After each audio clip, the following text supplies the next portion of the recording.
Taxes due? Use your Sagicor Bank Business Credit Card and earn unlimited rewards. The time by Sagicor Bank is... CVM News at 7 Wednesday headlines, courtesy of Heart NSDA Trust, Jamaica's Human Development Agency.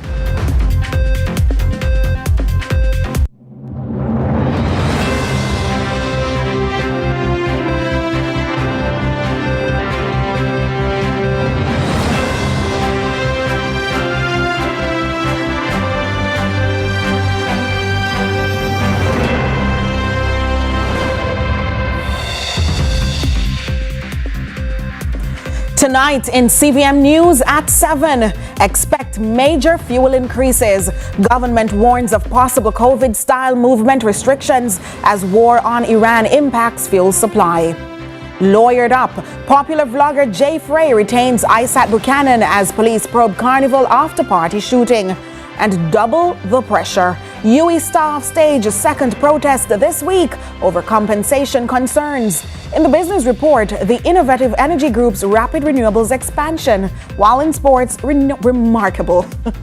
Jamaica Scorpions pull off 7-wicket win over the Barbados Pride in their opening CWI regional 4-day match.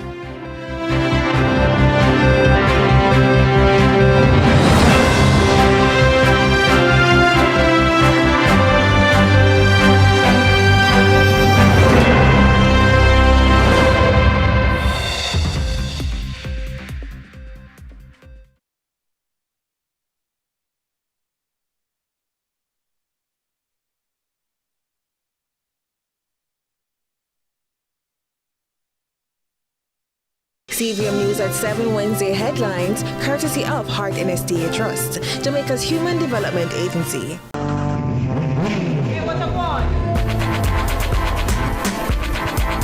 Hi, I am Candy Pang.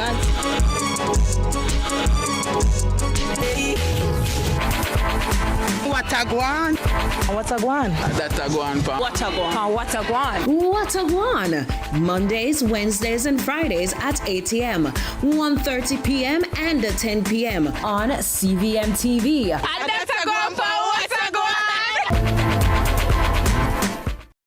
Tune in to Lead Story, weekdays at 6 p.m. Hosted by Jody Ann Quarry. Brought to you by Horizon, a new loan product from Access Financial Services. CVM News at 7 Wednesday, courtesy of... Seize the next IPO opportunity seamlessly with the Sagicor e-Invest.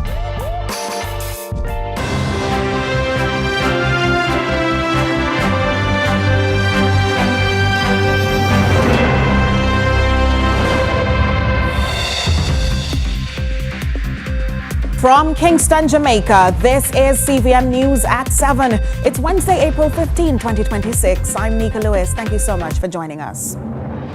Up first this evening, the government is putting the country on alert for major fuel increases as the U.S.-Israel war on Iran drags on. Speaking at a post-cabinet media briefing on Wednesday, Energy Minister Daryl Vaz explained that Petrojam has so far been absorbing the increase, but it is unsustainable.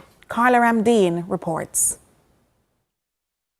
On Wednesday, that Petrojam has been subsidizing gasoline prices since the U.S.-Israel war on Iran in February. The energy minister says if this continues until June, it will cost the government up to $11.8 billion, which he says is unaffordable and unsustainable. The bottom line, gasoline prices would have risen by about $26.77 per litre without the cap, while diesel prices would increase much more, between $65 and $75 per litre. While the current mechanism has been effective in cushioning consumers, it has resulted in significant financial losses by Petrojam, $1.3 to $1.4 billion in 4 weeks, which was not passed on to the consumers. Driven by the ongoing fallout from the war, he says the new pricing mechanism will entail a tiered approach, where prices will be aligned to global price movements, allowing Petrojam to be more responsive to price volatility. Let me be blatantly, truthfully, up front, in your face, the government of Jamaica cannot stomach $11.8 billion with all of what we have to do and the contending priorities. And anybody who tell you any different, I'm sure they will, after this press conference, rubbish. No government in a situation like this can sustain that. Minister Vaz is urging the public to conserve energy, adding that the government will meet and discuss policies to limit transportation movement that will aid in reducing the use of fuel. I don't know, Minister Dixon, I don't know whether or not we go back to a COVID hybrid version of working from home, but something has to happen, because the level of traffic that I'm seeing on the road doesn't show me that anybody realizes that there's a war and the price of fuel and oil is just continuing to go up and up and up. So I'm sure that cabinet will deliberate and the government will come up with plans as to how to conserve, but it is 100% the responsibility of every Jamaican to realize that we are in a major, major, major crisis. Carla Ramdeen, CVM News. The Mining and Quarrying Association of Jamaica, MQAJ, says rising fuel and electricity costs could push up prices for materials like limestone and sand. The association says operators are facing high production and transportation costs while still recovering from hurricane losses. President Sam Millington says energy costs are affecting the entire industry and increases may be unavoidable. Mr. Millington is urging stakeholders across construction and real estate to plan accordingly, as any increases will reflect broader systemic pressures.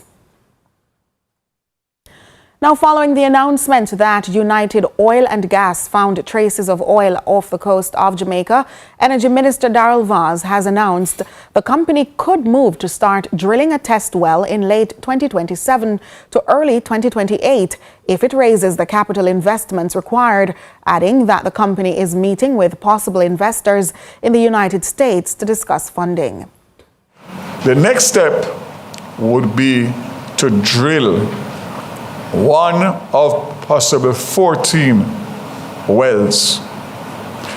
The one well would require a capital investment of between 60 and 80 million United States dollars. Now, in the scheme of things in the oil business, that's not big money. It's big money for us, but not big money in that industry.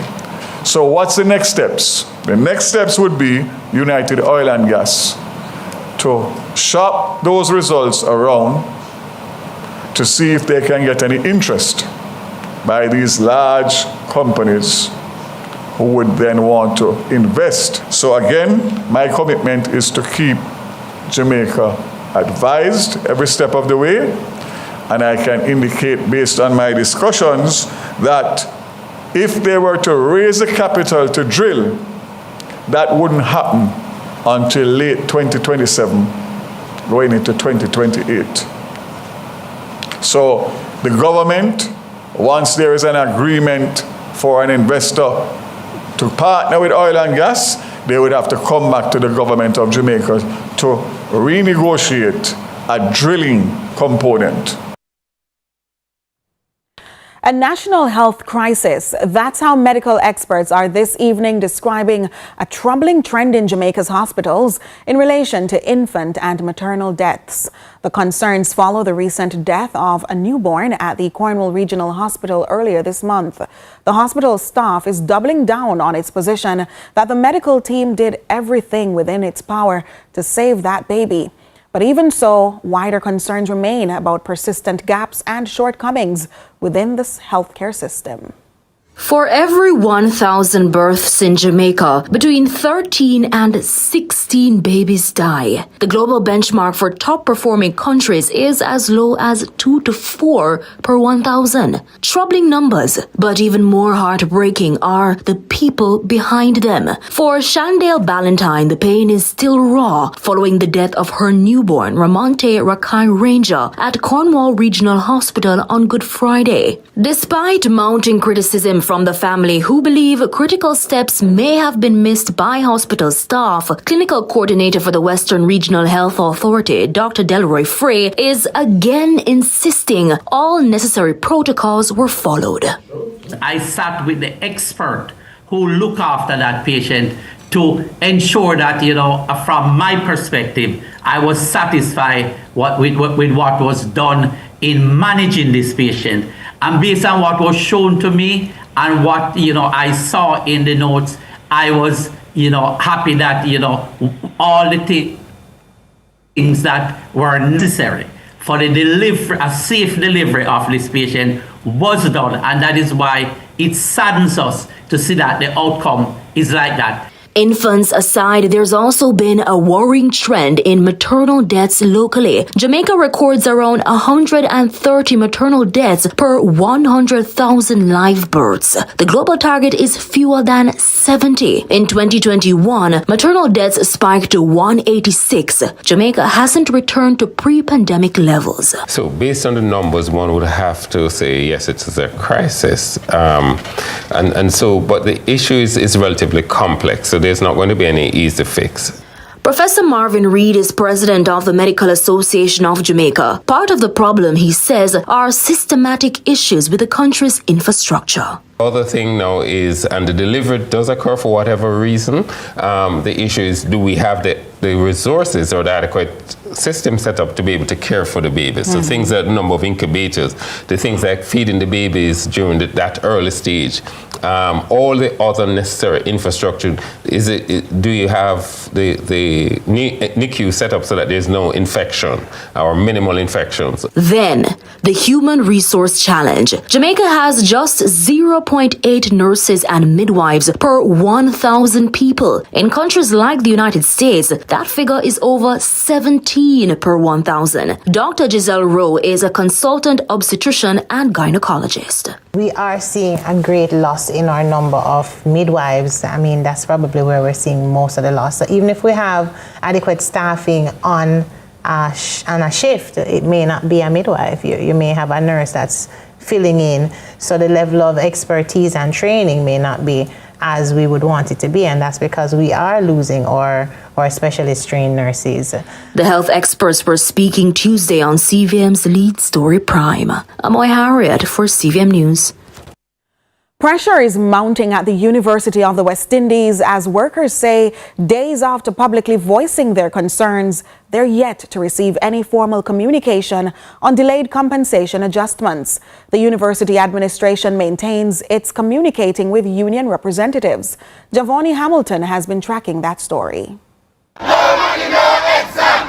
No money, no exam! No money, no exam. The chant from members of staff across several departments at the University of the West Indies. The workers intensified their calls for accountability on Wednesday, demanding urgent communication from the administration over long-delayed salary adjustments. The latest action follows Monday's lunch hour demonstration, where staff first signaled growing frustration after years of waiting. With still no formal response from the university leadership, workers say their demands have now taken on greater urgency. We're not seeing any no progress. Nobody has come and said anything. Nobody knows who has said anything. The principal, the registrar, everybody up there and then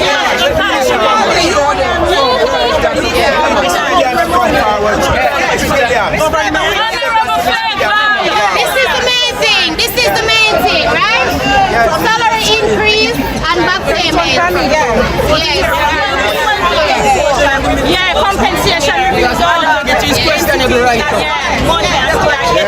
So if nothing changes, you'll be out here again? Yeah! Definitely! Agency. Some workers are also warning that if the matter remains unresolved, there will be stronger industrial action. They argue that the prolonged uncertainty surrounding their salaries is not only affecting their day-to-day finances, but is also delaying critical personal and professional goals amid rising living costs.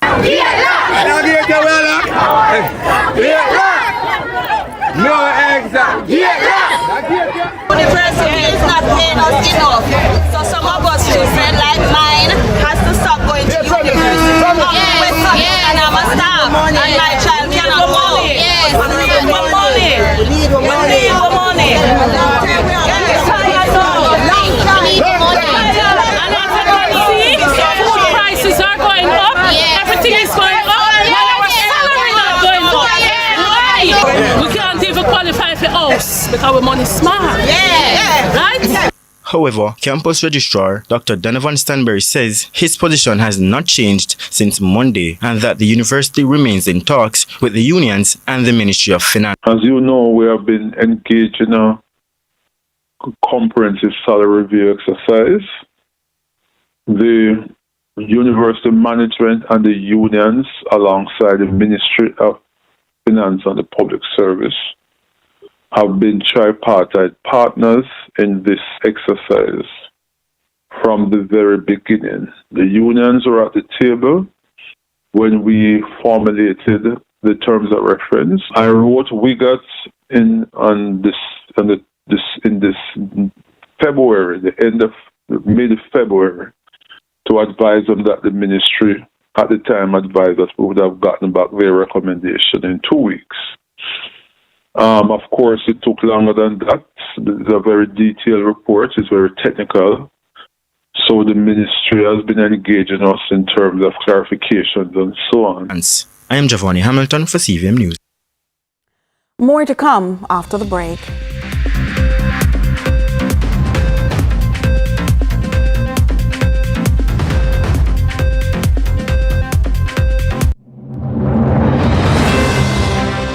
Return on your taxes with your Sagicor Bank Business Credit Card. Pay your taxes with your Sagicor Bank Business Credit Card at Tax Administration Jamaica or online for your chance to be one of 2 lucky winners of $500,000 cashback. Earn an entry for every $100,000 spent on taxes between February 27 and April 15. Plus, enjoy a 1-month payment holiday up to 55 days interest-free and unlimited reward points. Visit Sagicor.com to learn more. Conditions apply.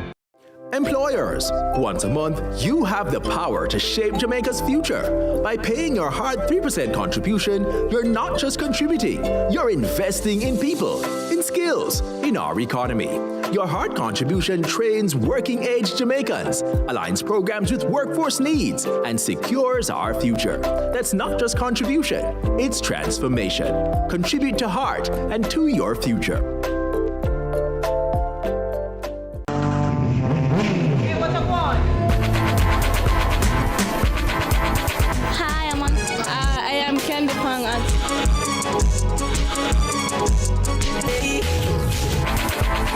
Watagwan. Watagwan. Datagwan. Watagwan. Watagwan. Watagwan. Mondays, Wednesdays, and Fridays at 8 a.m., 1:30 p.m., and 10 p.m. on CVM TV. Datagwan for Watagwan.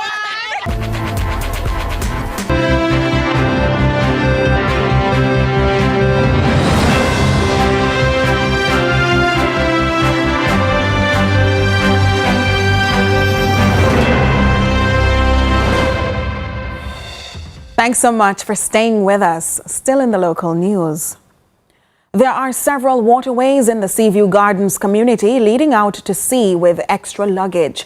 A week ago, several motorists had to measure their chances at a section of a roadway because of rain. Carolyn Brown, who was on location, revisited the location for part 1 of a 2-part report.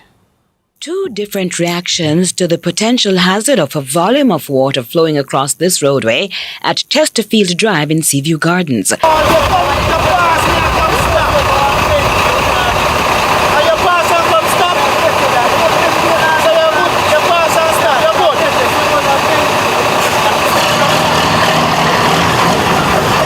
A swell of annoyance from the driver of a heavy unit as the traffic light seems useless at the moment. It's their turn, but not necessarily so. Come, we believe now. So you don't believe in yourself? Why not gone? Why make you not gone over? I get content. Come. He's not doing it, but he says he can do it.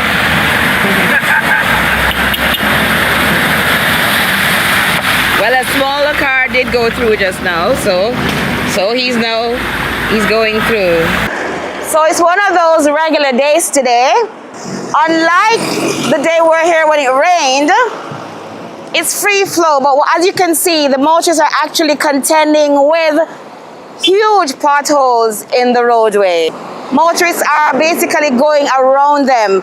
Fortunately for them today, there is no water. Now, without water, what we uncovered inside the gully on both sides was nasty.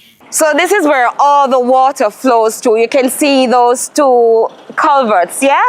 Water is still flowing there, but right here, muck. I'm not sure if there is liquid underneath, so I'm gonna do a test. See with me. Woo! As we fished for answers as to what this dark sheet of whatever coated the waterway could be, one theory from Armando Bailey was a filthy disguise. Yeah. You live around here or you work around here? I live in the scheme, but I work right here. Right. Yeah. I see some muck down there, so what is that? That's the sewage. If I go and show you, I can show you the run across the gully, but there was cleaning gully with the tractor burst it, and then nobody put it on back. How long ago was that? Late last year. I just threw some stones in there. Look at this. This is the garbage that came down. So we came here today trying to find out some of the things that we would see after the rain. What we have found is this, more than we would ever have imagined. This is Carlin Brown reporting for CVM News. Thanks, Carlin. Popular podcaster Jeffrey Richards made his first court appearance on Wednesday following the shooting incident at the Carnival after party Big Wall at the Ranny Williams Entertainment Center in St. Andrew on Sunday. Richards has secured his legal representation from attorney-at-law Isaac Buchanan after police sought to have him held in custody beyond the 48-hour limit without charge. Also detained in connection with the incident is producer Javi Ambassador Morrison. Morrison was further remanded in police custody on Wednesday after a separate application was made for his continued detention. He's being represented by King's Counsel Peter Champagny, and Mr. Buchanan told CVM News Jeffrey is to return to court on Friday. Well, today he was taken to court and an ex parte application was made for him to be held over for 48 hours. It was granted by Judge McIntosh. I was informed that took place. I presented myself in court as I do represent him, and the judge amended the orders to ensure that he was brought to get medical attention in relation to his gunshot wound. And we await returning to court on Friday. He does have a wound, and in terms of client care, that is the most important thing right now. So 3 people, including Richards, were shot at Big Wall Sunday night. He was hospitalized under police guard. Then on Monday, he was taken into police custody. Mr. Buchanan is suggesting that his client has since been in need of further medical attention.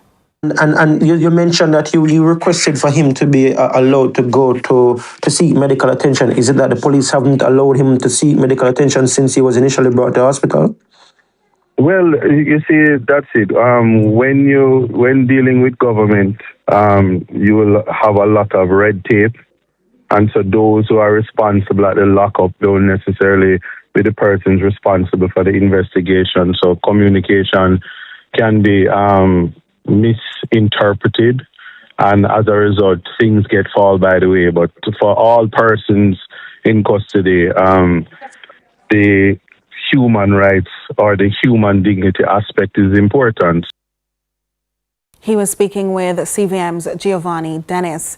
In the meantime, Kingston's Mayor Andrew Swaby is expressing sympathy to those who were wounded in the shooting incident at the Carnival after party. The KSAMC is aware of an isolated shooting incident at the Big Wall party. We unequivocally condemn all acts of violence and extend our best wishes for the full recovery of those who were injured during the incident.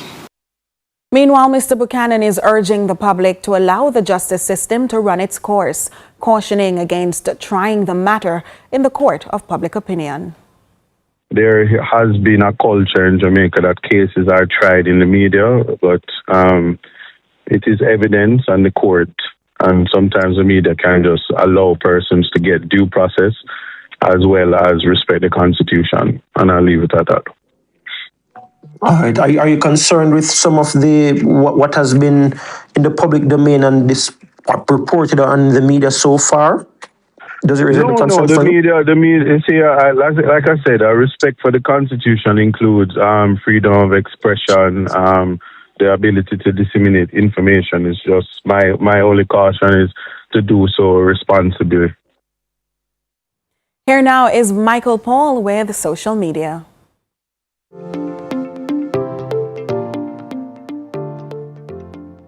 So, what's trending online today? Following the previously reported shooting at the Big World Carnival after party in St. Andrew, popular podcaster and vlogger J. Fraser D. Richards has secured legal representation from defense attorney Isaac Buchanan. Meanwhile, King's Counsel Peter Champagny has confirmed that he has been retained as legal counsel for Javi Ambassador Morrison. Both men are currently being detained in police custody. Let's hear your reactions. At @bad_yardy comments, so bad sick you no get the job? Jaja.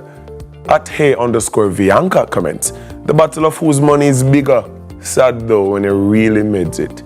At pretty_girl_Mo says, everybody could have had this money to use towards something useful if it wasn't for ego. At smoke_Cesare says, me never know courthouse business can be so nice. At Blade Marital says, a clash? At tremendous_D_great comments, ghetto youths, I hope when you say a lawyer alone benefit from trouble. And that's what's trending online today.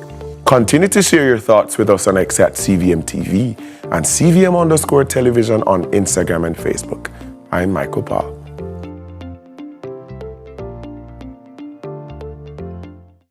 The most amazing art of being Jamaican is the resilience of the Jamaican spirit. A keynote statement from Minister of Foreign Affairs and Foreign Trade, Senator Kamina Johnson-Smith, at the launch of the biennial Jamaica Diaspora Conference on Wednesday. The conference, set for June, will showcase some of the technological advancements, positioning Jamaica as an international model for recovery and resilience, as well as how Jamaicans on and offshore can participate.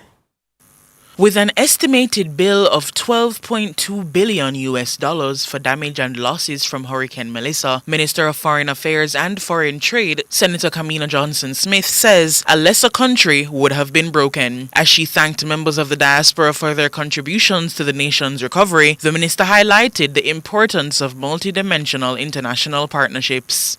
We view diaspora partnerships as being indispensable. It means creating opportunities for our young people so that they can thrive both at home and abroad as we continue to rewrite Jamaica's story in a way that encourages more brain gain and less brain drain. According to Minister of State in the Ministry of Foreign Affairs and Foreign Trade, Alanda Terrelong, the ministry's commitment to technological advancement is set to bring first-hand innovation and efficiency to the conference. This will be facilitated by the Jamaica Diaspora Engagement Model JADEM app, launched by the Optimity Group for National Development. CEO of the Optimity Group, Mario Sparks, explains that the networking and connection opportunities to be provided will be data-driven. As opposed to simply having a QR code or a business card, being exchanged at these conferences, when you check in at the conference, you'll be given a wristband, an NFC wristband.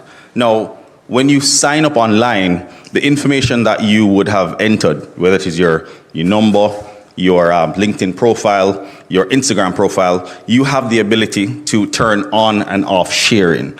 The Foreign Affairs Minister confirmed that the data provided at the conference will be compliant with best practices of data protection and privacy management. The conference will spotlight how diaspora partnerships can help drive Jamaica's recovery and resilience. Schools and hospitals still need support. Repair and reconstruction is underway, but we now need to ramp up scope and scale. Yesterday, the Prime Minister opened the debate on the bill to establish the National Reconstruction and Resilience Authority, which will anchor and centralize new processes and the level of focus and efficiency needed for this next phase. I know many of you are looking forward to learn more about NARA and how you can participate in reconstruction and rebuilding. So I'm happy to share that reconstruction and rebuilding and the participation of NARA will be among the many interesting subjects on the conference agenda. Crystal Williams reporting for CVM News.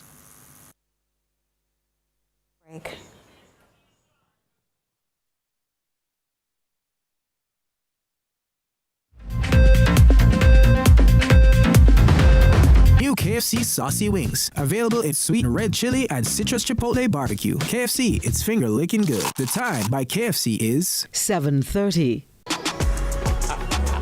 You see me?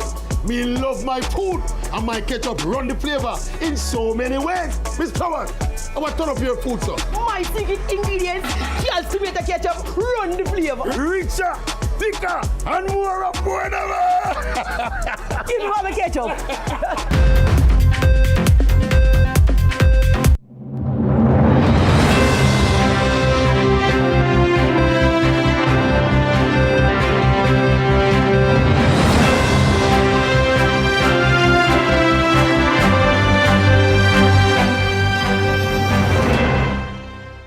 Thanks so much for staying with us. It's now time for the Business Report with Joel Crosskill. Lots to share with you as the land of wood and water, sun and sea seeks to harness its natural resources in pursuit of the 50% renewable energy target by 2030. The alternative energy space in Jamaica is not only generating power, but conversation as well, and the BR was recently able to spark one up with a front-runner of the green energy evolution, chairman of the JSE-listed Innovative Energy Group Limited, Nigel Davey. Innovative Energy Group Limited is a vertically integrated energy company, vertically integrated in that we design, develop, construct, and operate energy infrastructure projects. We focus on solar projects, but we have expertise in wind project development, and we have partners we're working with in hydro project development. And of course, in more recent times, we have been contacted for a joint venture relationship with biomass and waste to energy projects. So the whole gamut of renewable energy. I asked the energy professional what level of disruption the growing presence of alternative energy companies like IEG means for those who generate power primarily using hydrocarbons. I think there's a friction on the surface because, you're eating into revenues from the utility. But on a broader scale, I think it is embraced globally by utilities. And what the utilities need to do is to now be innovative themselves and participate in the sector. Work with government, work with folks like us. Clearly, JPSCO or any utility, it's a commercial business they're in. They don't want to see migration from the grid. And that is okay. But the government and the people of Jamaica needs lower cost energy. And that should be embraced in a controlled manner by the government. And as far as we know as of today, the policy that exists facilitate that. The IEG chairman adds that the growing renewables sector has the potential to help enable a more efficient energy sector in general. JPSCO loses approximately 27% of the energy it generates through technical losses and non-technical or theft.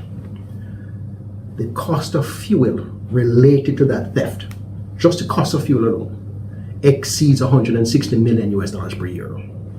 If the government invest to build more renewable energy infrastructure with a private company like ours, Wigton, Sonterra, you name the company, and build renewable energy infrastructure projects, then you would have energy perpetually and you can reduce the cost to customers. It's not an expense, it's an investment that the government makes.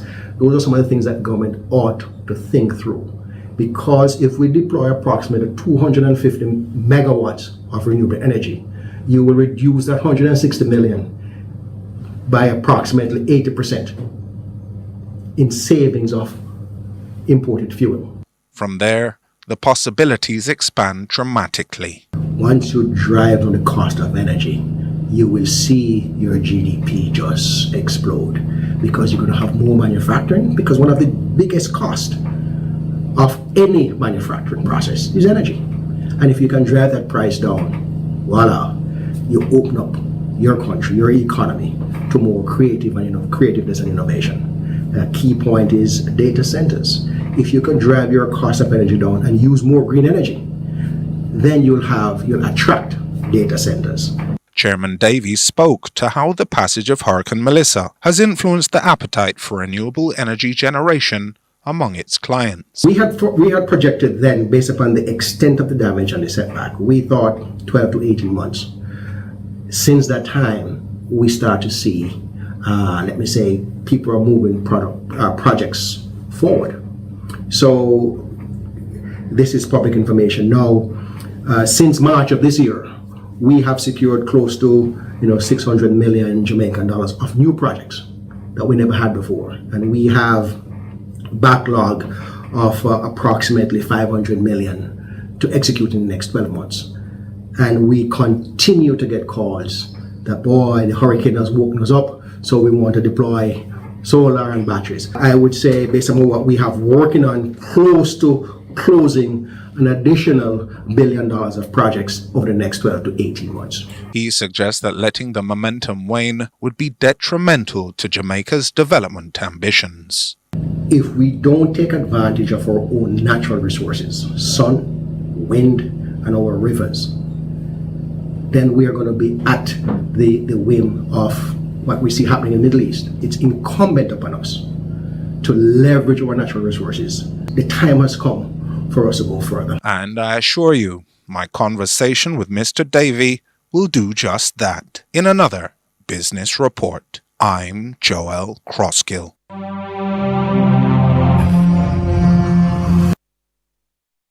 We now turn to regional and international news with Marshall Hazley.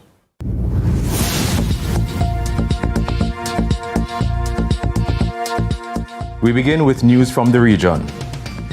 A bold economic vision is on the table for the Eastern Caribbean, but St. Lucia's Prime Minister Philip J. Pierre says growth won't come easy, as he is warning that success at home will depend not just on strategy, but on discipline, responsibility, and a major cultural shift among citizens, DBS TV reports.